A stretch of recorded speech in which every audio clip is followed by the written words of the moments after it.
Hey guys, it's Kerri-Ann and I'm back with another wreath tutorial. So this one is slightly different to the ones if you've watched the first couple of wreaths that I have done.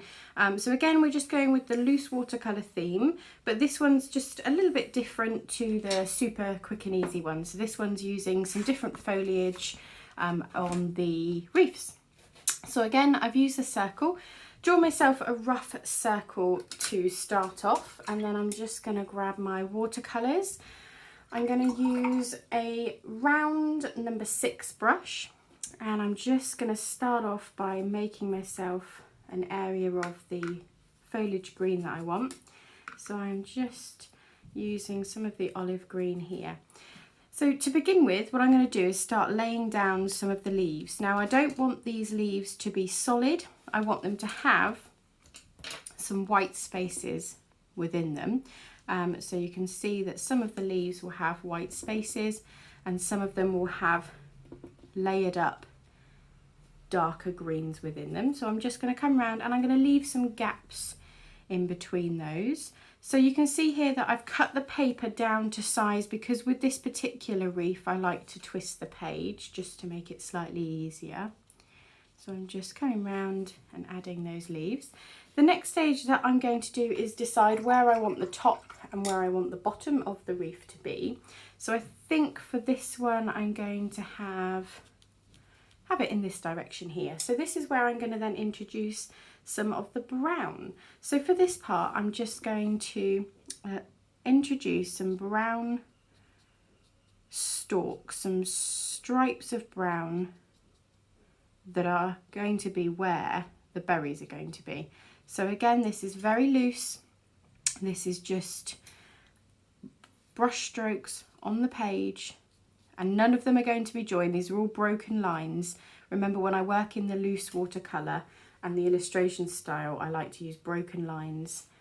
And I'm just refilling the brush to bring in a slightly darker depth of brown to introduce a couple of shades of brown in these areas. So I've got 2 areas now of the berries that I'm going to introduce. So I'm going to have one more, and I think I'm going to have it up here. So I'm just going to pop some lines, and I'm just using the very end of the brush to create those broken lines in 2 shades of the brown.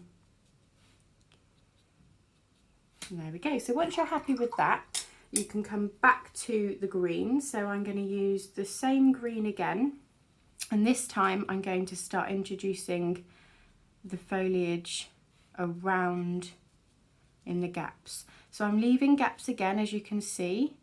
I'm just allowing it to blend with the watercolour that's already there, and I'm just introducing, I'm keeping it in the same motion, so it's following around in the same way. And this time I'm now going to introduce a different shade of green. So I'm making up a new shade of green, and then I'm going to start dropping that in and around. So I'm starting to fill up those white spaces now. I'm just filling up the white spaces with the foliage here. Just filling those gaps.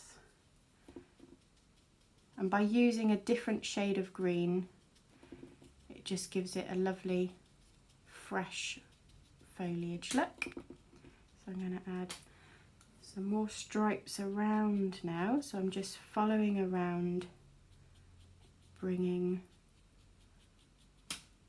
the green around,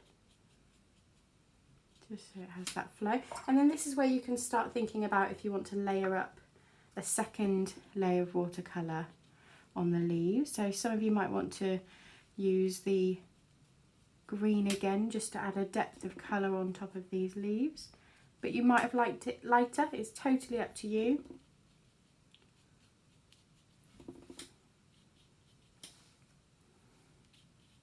There we go, so I've done that bit there.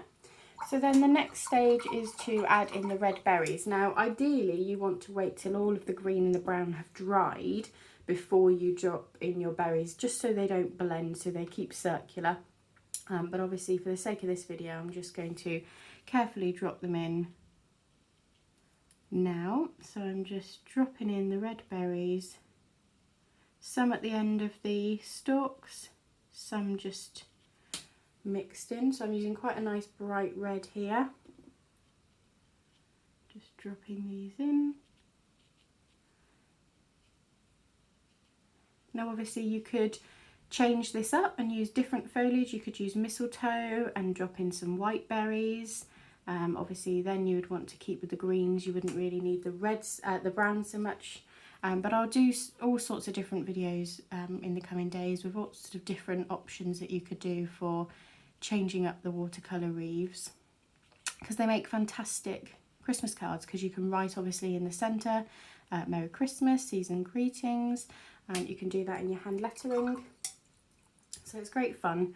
Lots and lots of different things you can do. So once you're happy with the level of foliage around the outside, you're happy with the berries, then you can obviously let it dry. So you could leave it just as it is, as a loose watercolour wreath, or if you've got one that is dry like I have here, so there's one that I've just done there, so that just took a couple of minutes, so really quick and easy. Here are a couple that I have done before. And this is where you can take it to the next stage.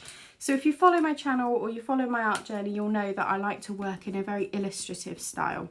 And I like to use fine liner overlays that give sort of a secondary level to the work that I work in. So I work with broken lines again, and I work with fine liner pens, and I just go over very loosely on the dry watercolour, and I don't give anything a solid line. I never work in solid lines. This is about just enhancing it by using the fine liner just to give depth to the picture. But please remember, this is not for solid lines. This is just lots and lots of dashes and movement, and the faster you work, the easier it is to work in broken lines. It can be really tempting to go around each individual piece and do it that way, but it's really important, if you want to go for this illustrative look, that you use broken lines. I really love this style. I was introduced to this style actually from reading books, Roald Dahl books and books illustrated by Quentin Blake. So after studying his work and some artists similar to him, it took me down the journey of this fast, figurative artwork style, and this is where it's ended up. Now I work in it quite regularly, and I obviously create artwork and cards and sell them in the shop and online, and I'm very lucky they do very well. So I really enjoy working in this style, and it works well for me. So there you go. Again, really quick, fast figurative movements. I've worked in a size 8 here, but you can work in various size uni pins or any permanent black marker pen, and then that just takes it to that second level. So here it is with the black lines, and here it is as a loose watercolour independently. So I hope you enjoyed having a look at this quick and easy tutorial for watercolour wreaths. If you've got any questions or you'd like to see any particular styles of work, then do get in touch and I'll see what I can do. Have a great day, guys. Bye.